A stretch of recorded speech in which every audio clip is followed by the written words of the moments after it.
ਇਸ ਵਿੱਚ ਕੋਈ ਸ਼ੱਕ ਨਹੀਂ। ਦੇਖੋ ਸੰਗਤ ਦਾ ਅਸੀਂ ਤਾਂ ਬੜੇ ਦੇਰ ਦੇ ਪਹਿਲਾਂ ਵੀ ਗੱਲ ਕਰਦੇ ਹਾਂ ਵੀ ਹਰ ਗੱਲ ਦਾ ਅਸੀਂ ਜਵਾਬ ਦੇਣ ਨੂੰ ਤਿਆਰ ਹਾਂ। ਪ੍ਰਬੰਧ ਹੈ, ਪ੍ਰਬੰਧ ਦੇ ਵਿੱਚ ਚੁਣੌਤੀਆਂ ਵੀ ਆਉਣਗੀਆਂ, ਪ੍ਰਬੰਧ ਵਿੱਚ ਖਾਮੀਆਂ ਵੀ ਹੋਣਗੀਆਂ, ਪ੍ਰਬੰਧ 'ਚ ਤੁਹਾਡੀ ਮਨਸ਼ਾ ਕੀ ਹੈ ਇਸ ਗੱਲ ਨੂੰ ਸੰਗਤ ਸਮਝ ਲਏਗੀ।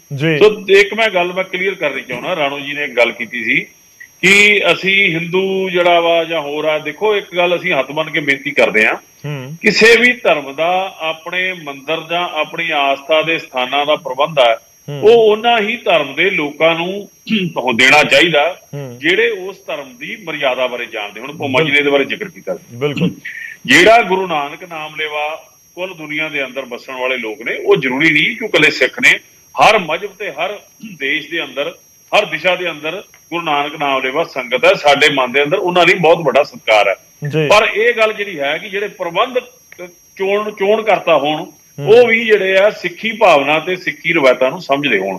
ਅਸੀਂ ਇਸ ਗੱਲ ਲਈ ਜਿਹੜੇ ਸਮਰਪਿਤ ਆ।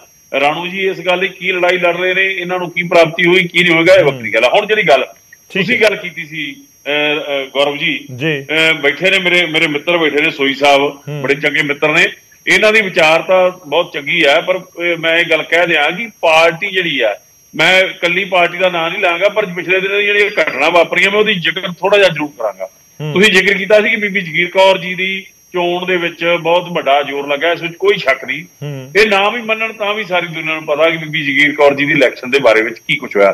ਪਰ ਮੈਂ ਇਹ ਦੱਸ ਦੇਣਾ ਚਾਹੁੰਦਾ ਕਿ ਜਦੋਂ ਭਾਰਤੀ ਜਨਤਾ ਪਾਰਟੀ ਚੋਣ ਦੇ ਵਿੱਚ ਦਖਲ ਦਿੰਦੀ ਆ, ਹਰਿਆਣੇ ਦੇ ਵਿੱਚ ਜੋ ਕੁਛ ਵਾਪਰਿਆ, ਹਰਿਆਣੇ ਦੇ ਵਿੱਚ ਅਸੀਂ ਇੰਨੇ ਜ਼ਿਆਦਾ ਸ਼ਰਮਿੰਦਾ ਵਾਂ ਕਿ ਉੱਥੇ ਦਾਦੂਵਾਲ ਸਾਹਿਬ ਪਹਿਲਾਂ ਪ੍ਰਧਾਨ ਬਣਾਏ ਗਏ, ਪਹਿਲਾਂ ਉਸ ਤੋਂ ਪਹਿਲਾਂ ਹੋਰ ਸੀਗੇ, ਫਿਰ ਦਾਦੂਵਾਲ ਸਾਹਿਬ ਬਣ ਗਏ, ਦਾਦੂਵਾਲ ਸਾਹਿਬ ਤੋਂ ਬਾਅਦ ਇੱਕ ਹੋਰ ਜਿਹੜੀ ਆ ਖੱਟਰ ਸਾਹਿਬ ਨੇ ਕਮੇਟੀ ਬਣਾਈ, ਉਹਦੇ ਪ੍ਰਧਾਨ ਕੀ ਨਾਂ ਸੰਤ ਕਰਮਜੀਤ ਸਿੰਘ ਜੀ ਬਣਾ ਦਿੱਤੇ। ਹਾਲਾਤ ਇਹ ਬਣ ਗਏ ਕਿ ਜਿੰਦੇ ਤੋੜੇ ਉੱਥੇ ਕੀ ਹਾਲਾਤ ਬਣੇ ਜਿਹੜੇ ਕਿ ਅੱਜ ਅਸੀਂ ਸ਼ਰਮਨਾਕ ਆ। ਤੇ ਉੱਥੇ ਹਾਲਾਤ ਕੀ ਬਣੇ, ਉੱਥੇ ਦਾਦੂਵਾਲ ਸਾਹਿਬ ਕਹਿੰਦੇ ਵੀ ਮਹੰਤ ਕਰਮਜੀਤ ਸਿੰਘ ਜੀ ਜਿਨ੍ਹਾਂ ਨੂੰ ਖੱਟਰ ਸਾਹਿਬ ਨੇ ਬਣਾਇਆ ਪ੍ਰਧਾਨ, ਉਹ ਕਹਿੰਦੇ ਵੀ ਨਸ਼ਾ ਕਰਦੇ ਆ, ਉਹਨਾਂ ਦਾ ਡੋਪ ਟੈਸਟ ਕਰਾਓ।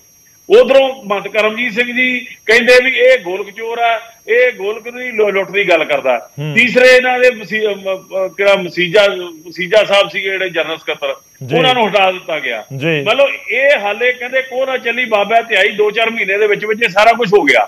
ਸੋ ਇਹਦਾ ਕਾਰਨ ਇਹ ਆ ਕਿ ਜਦੋਂ ਸਿੱਧੇ ਤੌਰ ਤੇ ਰਾਜਨੀਤਿਕ ਲੋਕ ਆਪਣੇ ਨਿੱਜੀ ਮਫਾਦ ਲਈ ਵਰਤਣਗੇ ਸਿੱਧੇ ਤੌਰ ਤੇ, ਤਾਂ ਫਿਰ ਇਹੋ ਜਿਹੀ ਘਟਨਾ ਵਾਪਰੇਗੀ। ਸੋ ਅਸੀਂ ਬੇਨਤੀ ਕਰਦੇ ਹਾਂ, ਤੁਹਾਨੂੰ ਇਹ ਵੀ ਲੱਗ ਰਿਹਾ ਕਿ ਐਸਜੀਪੀਸੀ ਦੇ ਇਲੈਕਸ਼ਨ ਜੇ ਆਉਣ ਵਾਲੇ ਦਿਨਾਂ ਦੇ ਵਿੱਚ ਹੁੰਦੇ ਨੇ ਤਾਂ ਫਿਰ ਦਖਲਅੰਦਾਜ਼ੀ ਪੋਲੀਟੀਕਲ ਪਾਰਟੀਆਂ ਦੀ ਹੋ ਸਕਦੀ ਹੈ?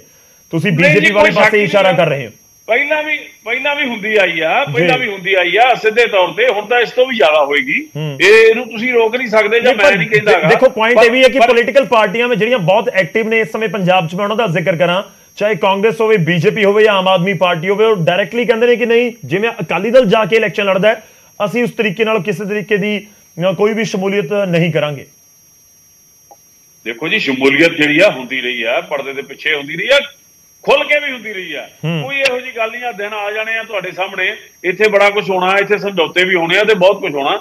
ਇਹਦਾ ਮਤਲਬ ਕਾਰਨ ਕੀ ਆ? ਦੇਖੋ ਅਕਾਲੀ ਦਲ ਤਾਂ ਜਿਹੜੀ ਆ ਪੰਥਕ ਪਾਰਟੀ ਵੀ ਆ, ਇਸ ਕਰਕੇ ਇਹ ਆਪਦੇ ਭਾਵੇਂ ਪੋਲੀਟੀਕਲ ਚੋਣ ਨਿਸ਼ਾਨ ਤੇ ਨਹੀਂ ਲੜਦੀ, ਪਰ ਇੱਕ ਧੜਾ ਬਣਾ ਕੇ ਲੜਦੀ ਆ, ਜਿਹੜੀ ਇਲੈਕਸ਼ਨ ਲੜਦੀ ਆ। ਇਹ ਤਾਂ ਖੁੱਲਾ ਮੈਦਾਨ ਆ, ਕੋਈ ਵੀ ਲੜ ਸਕਦਾ। ਭੋਮਾ ਜੀ ਨੇ ਵੀ ਲੜਨੀ ਆ, ਚਾਹੇ ਰਾਣੂ ਜੀ ਆਪਣੇ ਆਪ ਸਿੱਖੀ ਸਰੂਪ ਚ ਆ ਜਾਣ, ਅਮਰ ਛਕ ਲੈਣ, ਇਹ ਵੀ ਲੜ ਸਕਦੇ ਆ।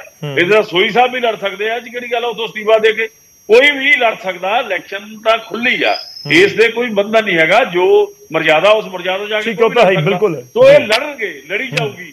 ਪਰ ਮੈਂ ਤਾਂ ਕਹਿੰਦਾ ਸੀ ਜਿਹੜੀ ਜਿਵੇਂ ਬੀਜੇਪੀ ਨੇ ਆਪਣਾ ਜਿਹੜਾ ਉੱਥੇ ਝੰਡਾ ਲਾਗੂ ਕੀਤਾ, ਉਹ ਝੰਡੇ ਨਾਲ ਉੱਥੋਂ ਦੀ ਜਿਹੜੀ ਹਰਿਆਣਾ ਕਮੇਟੀ ਦੇ ਵਿੱਚ ਕੀ ਕੁਝ ਵਾਪਰਿਆ ਉਹ ਤੁਹਾਡੇ ਸਾਹਮਣੇ। ਅਸੀਂ ਇਸ ਗੱਲ ਲਈ ਸ਼ਰਮਿੰਦਾ। ਮਤਲਬ ਤੁਹਾਨੂੰ ਖਦਸ਼ਾ ਹੈ ਕਿ ਇਲੈਕਸ਼ਨ ਦੇ ਵਿੱਚ ਪੋਲੀਟੀਕਲ ਦਖਲਅੰਦਾਜ਼ੀ ਹੋਏਗੀ? ਪੂਰੀ ਦਖਲਅੰਦਾਜ਼ੀ ਹੋਏਗੀ, ਜਿਵੇਂ ਸਾਡੀ। ਮੈਂ ਇਸ ਕਰਕੇ ਅੱਜ ਅਸੀਂ ਬੀਜੇਪੀ ਤੋਂ ਨੁਮਾਇੰਦੇ ਜ਼ਰੂਰ ਡਿਬੇਟ ਦੇ ਵਿੱਚ ਰੱਖੇ ਔਰ ਬਾਕੀ ਪੋਲੀਟੀਕਲ ਪਾਰਟੀਆਂ ਨਹੀਂ ਸੱਦੀਆਂ, ਕਿਉਂਕਿ ਧਾਰਮਿਕ ਮਸਲਾ ਸੀ। ਪਰ ਜ਼ਰੂਰੀ ਸੀ ਕਿ ਇੱਕ ਪਾਸੇ ਤਾਂ ਕੇਂਦਰ ਸਰਕਾਰ ਹੈ, ਦੂਜੇ ਪਾਸੇ ਬੀਜੇਪੀ ਦੇ ਇਲਜ਼ਾਮ ਬਹੁਤ ਸਾਰੇ ਲੱਗੇ। ਸੋਈ ਸਾਹਿਬ, ਤੁਸੀਂ ਜਿੰਨਾ ਮਰਜ਼ੀ ਨਕਾਰਦੇ ਰਹੋ, ਐਸਜੀਪੀਸੀ ਦੇ ਨੁਮਾਇੰਦੇ ਗੁਰਚਰਨ ਗਰੇਵਾਲ ਜੀ ਕਹਿ ਰਹੇ ਨੇ ਕਿ ਲੋਕਾਂ ਨੂੰ ਸਭ ਪਤਾ ਹੈ ਜੋ ਕੁਝ ਹੋਇਆ ਪਿੱਛੇ ਪ੍ਰਧਾਨਗੀ ਦੀ ਇਲੈਕਸ਼ਨ ਦੇ ਦੌਰਾਨ।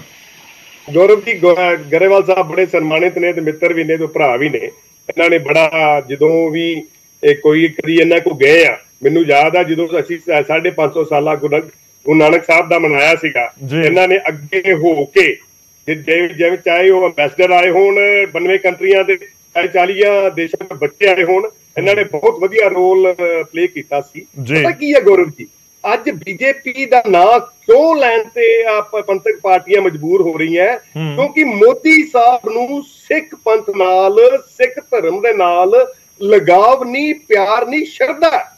ਜਾਂ ਜਦੋਂ ਕਰਤਾਰਪੁਰ ਸਾਹਿਬ ਦਾ ਲਾਂਘਾ ਖੋਲਿਆ, 70 ਸਾਲਾਂ ਦੀ ਅਰਦਾਸ ਸੁਣੀ ਗਈ, ਉਦੋਂ ਤੋਂ ਪੰਥਕ ਪਾਰਟੀਆਂ ਨੂੰ ਲੱਗਦਾ ਹੈ ਕਿ ਮੋਦੀ ਸਾਹਿਬ ਦਾ ਜਿਹੜਾ ਪਿਆਰ ਹੈ ਨਾ ਸਿੱਖ ਧਰਮ ਦੇ ਨਾਲ, ਉਹ ਕਿਤੇ ਨਾ ਕਿਤੇ ਇੱਧਰ ਨੂੰ ਨਾ ਤੁਰ ਪੈਣ। ਨਹੀਂ, ਤੁਹਾਨੂੰ ਪਿਆਰ ਤੇ ਸ਼ਰਧਾ ਨਜ਼ਰ ਆਉਂਦੀ ਹੈ ਸਰ?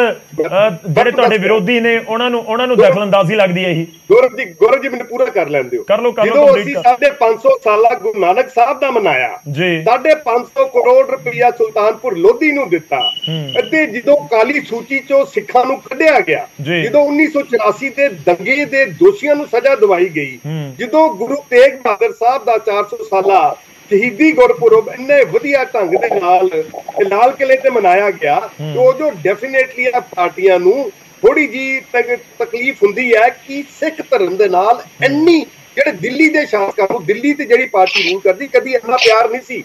ਇੰਨਾ ਪਿਆਰ ਕਿਉਂ ਹੈ? ਪਿਆਰ ਇਸ ਕਰਕੇ ਹੈ ਕਿ ਮੋਦੀ ਸਾਹਿਬ ਨੂੰ ਸਿੱਖ ਧਰਮ ਦੇ ਨਾਲ ਪਿਆਰ ਹੈ, ਇਸ ਕਰਕੇ ਸਿੱਖਾਂ ਨੂੰ ਇਹਦੇ ਨਾਲ ਰਾਜਨੀਤੀ ਵੱਲ ਨਹੀਂ ਦੇਖਣਾ ਚਾਹੀਦਾ। ਮੈਂ ਤੁਹਾਨੂੰ ਫਿਰ ਯਕੀਨ ਦਿਵਾਨਾ, ਬੀਜੇਪੀ ਕਦੀ ਵੀ ਰਾਜਨੀਤਿਕ ਦਖਲ ਅੰਦਾਜ਼ੀ ਸਿੱਖ ਧਰਮਾਂ ਦੇ ਅਫੇਅਰ ਦੇ ਵਿੱਚ ਨਹੀਂ ਕਰੇਗੀ, ਲੇਕਿਨ ਸਿੱਖ ਧਰਮ ਨੂੰ ਪ੍ਰਚਾਰ ਤੇ ਪ੍ਰਸਾਰ ਵਾਸਤੇ, ਜਿੱਦਾਂ ਬਾਲ ਦਿਵਸ, ਵੀਰ ਬਾਲ ਦਿਵਸ ਮਨਾਇਆ ਗਿਆ, ਜਾਂ ਵੀਰ ਬਾਲ ਦਿਵਸ ਨੂੰ ਸਾਰੇ ਵਿਸ਼ਵ ਭਰ ਦੇ ਵਿੱਚ ਇੱਕ ਮਾਨਤਾ ਮਿਲੀ, ਉਦਾਂ ਦੇ ਜਿਹੜੇ ਵੀ ਉਪਰਾਲੇ ਨੇ ਬੀਜੇਪੀ ਕਰਦੀ ਰਹੂਗੀ ਸਿੱਖਾਂ ਦੇ ਹਿੱਤ ਵਾਸਤੇ ਤੇ ਸਿੱਖ ਧਰਮ ਦੇ ਪ੍ਰਚਾਰ ਵਾਸਤੇ। ਜੋ ਵੀ ਸਾਨੂੰ ਕਰਨਾ ਹੋਏਗਾ ਅਸੀਂ ਕਰਾਂਗੇ, ਲੇਕਿਨ ਧਾਰਮਿਕ ਕੰਮਾਂ ਦੇ ਵਿੱਚ ਰਾਜਨੀਤਿਕ ਦਖਲਅੰਦਾਜ਼ੀ ਕਦੀ ਵੀ ਨਹੀਂ ਕਰਾਂਗੇ। ਠੀਕ ਹੈ, ਗੱਲ ਇਹ ਹੈ ਕਿ ਦਖਲਅੰਦਾਜ਼ੀ ਉਹਨਾਂ ਨੂੰ ਲੱਗਦੀ ਹੈ, ਤੁਸੀਂ ਕਹਿ ਰਹੇ ਹੋ ਦਖਲਅੰਦਾਜ਼ੀ ਨਹੀਂ ਕਰ ਰਹੇ। ਮੈਂ ਵਾਪਸ ਆਉਣਾ ਗਰੇਵਾਲ ਸਾਹਿਬ ਤੋਂ, ਆਪਾਂ ਜਵਾਬ ਲਵਾਂਗੇ, ਪਰ ਮੈਂ ਪਹਿਲਾਂ ਰਾਣੂ ਸਾਹਿਬ ਦਾ ਜ਼ਿਕਰ ਕਰਦਾ। ਪਰਮਜੀਤ ਜੀ, ਲੋਕ ਇਹ ਵੀ ਜਾਣਨਾ ਚਾਹੁੰਦੇ ਨੇ, ਖਾਸ ਤੌਰ ਤੇ ਜਿਹੜੇ ਤੁਹਾਡੇ ਵਾਲੇ ਪਾਸੇ ਨਜ਼ਰ ਲਗਾ ਕੇ ਬੈਠੇ ਨੇ ਜਦੋਂ ਤੁਸੀਂ ਕਾਨੂੰਨੀ ਚਾਰਾਜੋਈ ਪੂਰੀ ਕਰ ਰਹੇ ਸੀ। ਹੁਣ ਇਹਨਾਂ ਇਲੈਕਸ਼ਨਸ ਦੇ ਵਿਚਾਲੇ ਇੱਕ ਪਾਸੇ ਕੋਰਟ ਦੇ ਵਿੱਚ ਕੇਸ ਹੈ ਜੋ ਤੁਸੀਂ ਜ਼ਿਕਰ ਕੀਤਾ, ਅੱਗੇ ਤੁਹਾਡਾ ਐਕਸ਼ਨ ਪਲਾਨ ਕੀ ਹੈ? ਦੇਖੋ, ਮੈਂ ਇੱਥੇ ਗੱਲ ਥੋੜੀ ਜਿਹੀ ਕਲੀਅਰ ਕਰਨੀ ਚਾਹੁੰਦਾ ਜੀ ਕਿ ਜਿਹੜੀਆਂ ਹਰਿਆਣੇ ਦੀ SGPC ਅਲੱਗ ਹੋਈ ਹੈ, ਉਹਦੇ ਨਾਲ ਸੀਟਾਂ ਦੇ ਵਿੱਚ ਫੇਰ ਬਦਲ ਹੋਈ ਹੈ SGPC ਦੇ। ਇਹਦੇ 'ਚ ਹਲਕਾਬੰਦੀ ਦੁਬਾਰਾ ਕਰਨੀ ਪਏਗੀ, ਉਹਦਾ ਨੋਟੀਫਿਕੇਸ਼ਨ ਹੋਣਾ ਹੈ। ਇਹ ਚੋਣਾਂ ਐਡੀਆਂ ਸੌਖੀਆਂ ਨਹੀਂ ਕਿ ਹੁਣੀ ਹੋ ਜਾਣਗੀਆਂ। ਇਹ ਵੱਖਰੀ ਗੱਲ ਹੈ ਕਿ ਚੋਣ ਪ੍ਰਕਿਰਿਆ ਸਟਾਰਟ ਹੋ ਗਈ। ਇਹ ਕੇਂਦਰ ਸਰਕਾਰ ਲਈ ਵੀ ਬਹੁਤ ਵੱਡੀਆਂ ਮਤਲਬ ਕਿ ਇਹਦੇ 'ਚ ਇਸ਼ੂਜ਼ ਨੇ ਜਿਹੜੇ ਡੀਲ ਕਰਨੇ ਪੈਣਗੇ। ਇਹਨਾਂ ਨੂੰ ਵੱਖਰਾ ਨੋਟੀਫਿਕੇਸ਼ਨ ਕਰਨਾ ਪਏਗਾ, ਔਰ ਜਿਹੜੀਆਂ ਸੀਟਾਂ ਘਟੀਆਂ ਨੇ 11 ਉਹਨਾਂ ਦਾ ਵੱਖਰਾ ਨੋਟੀਫਿਕੇਸ਼ਨ ਹੋਏਗਾ।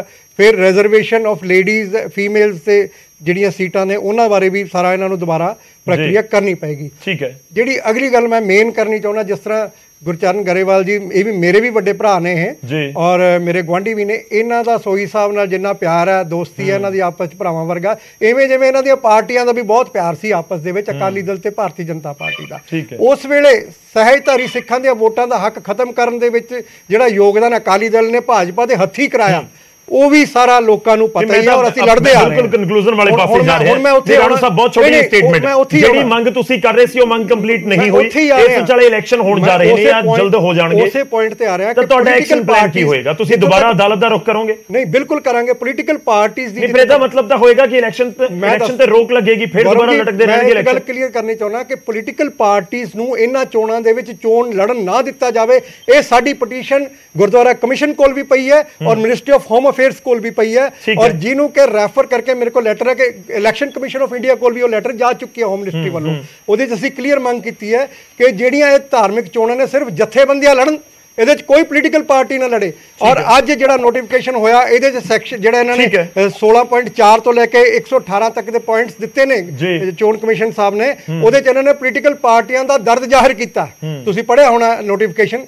ਔਰ ਸਾਡੀ ਪਟੀਸ਼ਨ ਇਹੀ ਹੈ ਕਿ ਪੋਲੀਟੀਕਲ ਪਾਰਟੀਆਂ ਜਿਹੜੀਆਂ ਨੇ ਉਹ ਇਹਨਾਂ ਇਲੈਕਸ਼ਨਾਂ ਦੇ ਵਿੱਚ ਉਹਨਾਂ ਨੂੰ ਅਲਾਉ ਨਾ ਕੀਤਾ ਜਾਵੇ। ਅਸੀਂ ਇਹਦੇ ਤੇ ਵੀ ਲੜਾਈ ਲੜਾਂਗੇ। ਦੂਸਰਾ ਸਾਡਾ ਸਮਾਂ ਬਹੁਤ ਪੂਰਾ ਬਹੁਤ ਛੋਟਾ ਜਿਹਾ ਸਟੇਟਮੈਂਟ, ਤੁਹਾਡਾ ਫਾਈਨਲ ਸਟੇਟਮੈਂਟ ਇਹਨਾਂ ਇਲੈਕਸ਼ਨਸ ਨੂੰ ਲੈ ਕੇ ਔਰ ਖਾਸ ਤੌਰ ਤੇ ਪੋਲੀਟੀਕਲ ਇੰਟਰਫੇਰੈਂਸ ਨੂੰ ਲੈ ਕੇ, ਕਿਉਂਕਿ ਇਸ ਸਮੇਂ SGPC ਦੇ ਉੱਤੇ ਜਿਹੜੀ ਹਾਕਮ ਧਿਰ ਜਾਂ ਕਹੀਏ ਕਿ ਜਿਹੜੀ ਸੇਵਾ ਸੰਭਾਲ ਕਰ ਰਹੇ ਨੇ, ਉਹਨਾਂ ਨੂੰ ਲੱਗ ਰਿਹਾ ਕਿ ਪੋਲੀਟੀਕਲ ਇੰਟਰਫੇਰੈਂਸ ਇਸ ਵਾਰ ਬਹੁਤ ਵੱਡੇ ਪੱਧਰ ਤੇ ਹੋਏਗੀ। ਦੇਖੋ, ਪੋਲੀਟੀਕਲ ਇੰਟਰਫੇਰੈਂਸ ਜਿਹੜੀ ਆ ਉਹ ਤੁਸੀਂ ਕਹਿ ਰਹੇ ਹੋ ਕਿ ਭਾਰਤੀ ਜਨਤਾ ਪਾਰਟੀ ਕਰੇਗੀ, ਬਿਲਕੁਲ ਗਲਤ ਹੈ।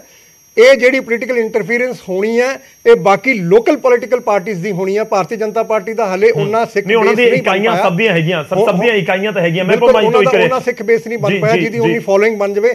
ਔਰ ਮੈਂ ਦਾਅਵੇ ਨਾਲ ਕਹਿਣਾ ਕਿ ਜੇ ਸਹਿਜਧਾਰੀ ਸਿੱਖਾਂ ਨੂੰ ਤੁਸੀਂ ਬਾਹਰ ਰੱਖਦੇ ਹੋ, ਤੁਸੀਂ ਪਰਿਵਾਰਵਾਦ SGPC ਤੋਂ ਛਡਾ ਹੀ ਨਹੀਂ ਸਕਦੇ। ਸਾਰੇ ਜਥੇਬੰਦੀਆਂ ਨੂੰ ਮੈਂ ਠੀਕ ਹੈ, ਮੇਰੇ ਕੋਲ ਸਮਾਂ ਬਹੁਤ, ਮੈਂ ਛੋਟਾ ਰਿਐਕਸ਼ਨ ਲੈਣਾ। ਭੋਮਾ ਜੀ, ਬਹੁਤ ਛੋਟਾ ਜਿਹਾ ਰਿਐਕਸ਼ਨ। ਭੋਮਾ ਜੀ, ਮੈਂ ਤੇ ਦੇਸ਼ ਵਿਦੇਸ਼ ਦੀਆਂ ਸੰਗਤਾਂ ਨੂੰ ਬੇਨਤੀ ਕਰੂੰਗਾ ਜੀ ਕਿ ਉਹਨਾਂ ਦੇ ਕੋਲ 12 ਸਾਲ ਬਾਅਦ ਇਹ ਸੁਨਹਿਰੀ ਮੌਕਾ ਆ। ਆਪਾਂ ਸਾਰੇ ਬੜੀ ਵੱਡੀ ਆਸ ਕਰਦੇ ਹਾਂ ਜਲਦੀ ਚੋਣਾਂ ਹੋਣ, ਕਿਉਂ ਨਹੀਂ ਹੋਈਆਂ ਇਹ ਆਪਾਂ ਦੋਸ਼ ਵੀ ਲਾਉਂਦੇ ਹਾਂ ਇੱਕ ਦੂਸਰੇ ਤੇ। ਪਰ ਅੱਜ ਸੁਨਹਿਰੀ ਮੌਕਾ ਆ ਗਿਆ ਵਾ। ਆਪਾਂ ਸਾਰਿਆਂ ਨੂੰ ਵੱਧ ਤੋਂ ਵੱਧ ਗੁਰਸਿੱਖਾਂ ਦੀਆਂ ਤੇ ਜਿਹੜੇ ਗੁਰਮੁਖ ਨੇ, ਜਿਹੜੇ ਪਤਤ ਸਿੱਖ ਨਹੀਂ, ਰੋਮਾਂ ਦੀ ਬੇਅਦਬੀ ਨਹੀਂ ਕਰਦੇ, ਉਹ ਵੋਟਾਂ ਜਿਹੜੀਆਂ ਨੇ ਬਣਾਉਣ। ਜੇ ਆਪਾਂ ਸਹੀ ਵੋਟਾਂ ਬਣਾਵਾਂਗੇ ਤਾਂ ਸਹੀ ਨੁਮਾਇੰਦੇ ਆਪਾਂ ਸ਼੍ਰੋਮਣੀ ਗੁਰਦੁਆਰਾ ਪ੍ਰਬੰਧਕ ਕਮੇਟੀ 'ਚ ਚੁਣ ਕੇ ਆਪਾਂ ਸਮੁੰਦਰੀ ਹਾਲ 'ਚ ਭੇਜ ਸਕਦੇ ਹਾਂ ਤੇ ਉਹੀ ਸੁਚੱਜਾ ਪ੍ਰਬੰਧ ਜਿਹੜਾ ਵਾ ਚਲਾ ਸਕਦੇ ਆ। ਜਿੰਨੀ ਦੇਰ ਆਪਾਂ ਸਹੀ ਵੋਟਾਂ ਨਾ ਬਣਾਈਆਂ ਤੇ ਅਸੀਂ ਸਹੀ ਨੁਮਾਇੰਦੇ ਵੀ ਨਹੀਂ ਚੁਣ ਸਕਦੇ। ਸੋ ਮੇਰੀ ਸਾਰੇ ਪੰਥਕ ਧਰਤੀਆਂ ਨੂੰ ਅਪੀਲ ਆ ਕਿ ਉਹ ਵੱਧ ਤੋਂ ਵੱਧ ਜਿਹੜੀਆਂ ਨੇ, ਜਿਨ੍ਹਾਂ ਲੋਕਾਂ ਨੇ ਰੋਮਾਂ ਦੀ ਬੇਅਦਬੀ ਨਹੀਂ ਕੀਤੀ, ਉਹ ਵੋਟਾਂ ਬਣਾਉਣ। ਦੂਸਰੀ ਗੱਲ, ਗਰੇਵਾਲ ਸਾਹਿਬ ਨੇ, ਮੇਰੇ ਵੀ ਵੀਰ ਨੇ, ਇਕੱਠੇ ਅਸੀਂ ਜੋਧਪੁਰ ਜੇਲ੍ਹ ਕੱਟੀ ਆ, ਲੜਾਈ ਵੀ ਦਰਬਾਰ ਸਾਹਿਬ ਲੜੀ ਆ, ਸ਼ਹੀਦੀ ਮੈਂ ਇੱਕੋ ਹੀ ਗੱਲ ਕਰੂੰਗਾ। ਇਹਨਾਂ ਨੇ ਹਰਿਆਣਾ ਕਮੇਟੀ ਤੇ ਜਿਹੜਾ ਵਾ ਦੋਸ਼ ਲਾਇਆ ਵਾ ਕਿ ਮਹੰਤ ਮਹੰਤ ਕਰਮ ਸਿੰਘ ਜੀ ਤੇ ਬਾਬਾ ਜਹੇਦਾਰ ਬਲਜੀਤ ਸਿੰਘ ਜੀ ਦਾਦੂਵਾਲ ਵੀ ਇਹ ਕਿਸ ਤਰ੍ਹਾਂ ਤੇ ਦੂਸਰੇ ਨੇ ਇਹ ਗੋਲਕ ਲੁੱਟੀ ਆ। ਮੈਂ ਇਹ ਗੱਲ ਕਹਿਣੀ ਚਾਹੁੰਦਾ ਵਾਂ ਕਿ ਇਹ ਕਿਸੇ ਤੇ ਦੋਸ਼ ਲਾ ਕੇ ਆਪਣੇ ਆਪ ਨੂੰ ਬਰੀ ਕਰਨ ਵਾਲੀ ਗੱਲ ਆ। ਵੀ ਜਿਹੜੇ ਡੇਰਾ ਰਾਮ ਰਹੀਮ ਨੂੰ ਜਦੋਂ ਮਾਫ ਕੀਤਾ ਉਦੋਂ 80-90 ਲੱਖ ਦੇ ਇਸ਼ਤਿਹਾਰ ਤੁਸੀਂ ਜਿਹੜੀ ਉਹਦੀ ਮਾਫੀ ਨੂੰ ਜਾਇਜ਼ ਠਹਿਰਾਉਣ ਲਈ ਲਾ ਦਿੱਤੇ। ਡੇਰੇ ਨੂੰ ਤੁਸੀਂ ਰਾਮ ਰਹੀਮ ਨੂੰ ਮਾਫ ਕੀਤਾ, ਬਰਗਾੜੀ ਬਹਿਬਲ ਹੋਇਆ, ਤੁਸੀਂ ਕਿਵੇਂ ਚੰਗੇ ਹੋ ਗਏ। ਮੇਰੇ ਕੋਲ ਸਮਾਂ ਖਤਮ ਹੋ ਚੱਲਿਆ। ਮੈਂ ਗਰੇਵਾਲ ਸਾਹਿਬ ਦਾ ਰਿਐਕਸ਼ਨ, ਗਰੇਵਾਲ ਸਾਹਿਬ 10 ਸੈਕਿੰਡਸ ਦੇ ਪਾਉਂਗਾ, ਜ਼ਰੂਰੀ ਹੈ, ਇਸ ਕਰਕੇ ਤੁਹਾਡੇ ਕੋਲ ਆ ਰਹੇ ਹਾਂ। ਤੁਹਾਡਾ ਫਾਈਨਲ ਕਮੈਂਟ। ਬੇਨਤੀ, ਪਹਿਲੀ ਗੱਲ ਤਾਂ ਇਹ ਹੈ ਕਿ ਜਿਹੜੀ ਇਲੈਕਸ਼ਨ ਆਈ ਹੈ ਤਾਂ ਅਸੀਂ ਸਵਾਗਤ ਕਰਦੇ ਹਾਂ ਜੀ। ਦੂਸਰੀ ਗੱਲ, ਭੁੰਮਾ ਜੀ ਨੇ ਕਿਹਾ ਵਾ ਮੈਂ ਦੋਸ਼ ਨਹੀਂ ਲਾਏ, ਦੋਸ਼ ਉਹਨਾਂ ਨੇ ਆਪਸ ਵਿੱਚ ਲਾਏ ਆ ਤੇ ਉੱਥੇ ਹਾਲ ਜਿਹੜਾ ਬਣਿਆ ਉਹਦੀ ਗੱਲ ਕਰਦਾ। ਮੈਂ ਆਪਣੇ ਆਪ ਨੂੰ ਬਰੀ ਨਹੀਂ ਕਰ ਰਿਹਾ। ਜੋ ਕੁਝ ਤੁਹਾਡੇ ਸਾਹਮਣੇ ਹੋਊ, ਸੰਗਤ ਜਿਹੜੀ ਆ ਉਹ ਲੈ ਆਊਗੀ, ਉਹਦਾ ਰਿਜ਼ਲਟ ਦਊਗੀ। ਤੇ ਤੀਸਰੀ ਗੱਲ ਇਹ ਆ ਕਿ ਰਾਣੂ ਜੀ ਨੂੰ ਬੇਨਤੀ ਕਰਦੇ ਆ ਕਿ ਅਪੀਲ ਕਰਨ ਸਾਡੇ ਨਾਲ ਰਲ ਕੇ ਕਿ ਜਿਹੜੇ ਬੱਚੇ ਨੇ ਜਿਹੜੇ ਵੋਟ ਪਾਉਣਾ ਚਾਹੁੰਦੇ ਨੇ ਉਹ ਸਿੱਖੀ ਸਰੂਪ ਧਾਰਨ ਕਰਨ, ਰਾਣੂ ਜੀ ਆਪ ਧਾਰਨ ਕਰਨ, ਵੋਟਾਂ ਨੂੰ ਨਾ ਰੋਕਣ, ਕਿਉਂਕਿ ਅੱਗੇ ਹੀ ਬਹੁਤ ਦੇਰ ਲੇਟ ਹੋ ਗਈਆਂ ਨੇ। ਸੋ ਅਸੀਂ ਸਮੁੱਚੀ ਸੰਗਤ ਨੂੰ ਇਹ ਅਪੀਲ ਕਰਦੇ ਹਾਂ ਕਿ ਇਹਦੇ ਵਿੱਚ ਵੱਧ ਚੜ ਕੇ ਹਿੱਸਾ ਲੈਣ ਤੇ ਚੰਗੇ ਤੇ ਪੰਥਕ ਵਿਚਾਰਾਂ ਵਾਲੇ ਲੋਕਾਂ ਨੂੰ ਲੈ ਕੇ ਆਉਣ। ਇਸ ਗੱਲ ਲਈ ਮੈਂ ਖਾਸ ਤੌਰ ਤੇ ਦਾਅਵੇਦਾਰ ਹਾਂ। ਸ਼ੁਕਰੀਆ ਸਰ, ਬਹੁਤ ਬਹੁਤ ਧੰਨਵਾਦ ਸਾਰੇ ਮਹਿਮਾਨਾਂ ਦਾ ਸਾਡੇ ਨਾਲ